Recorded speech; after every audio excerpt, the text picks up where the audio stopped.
ప్రాంతం చూసుకుంటా వస్తా ఉంటే ఇక్కడ ఉండేటి ఎత్తైన కొండలు, పరిమళిస్తున్నటువంటి పూల మొక్కలు, పచ్చదనం, మెలికలతో తిరిగినటువంటి ఘాట్ రోడ్ ప్రకృతి ప్రేమికులకి ఒక కన్నుల పండుగగా ఉంది. చాలా ఆనందంగా కూడా ఉంది ఈ ప్రాంతానికి వస్తా ఉంటే.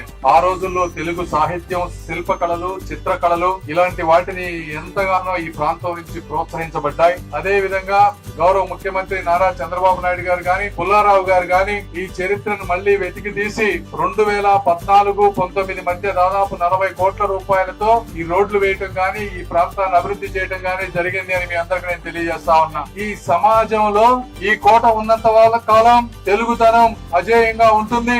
ఈ రాళ్లు మాట్లాడినంత కాలం కూడా మన చరిత్ర శాశ్వతంగా ఉంటుందని తెలియజేసుకుంటూ మరొక్కసారి ఈ కార్యక్రమాన్ని నన్ను ఆహ్వానించి ఇంత అద్భుతంగా చేస్తున్నటువంటి పుల్లారావు గారికి మనస్ఫూర్తిగా ధన్యవాదాలు తెలుపుకుంటూ సెలవు తీసుకుంటున్నారు. Thank you.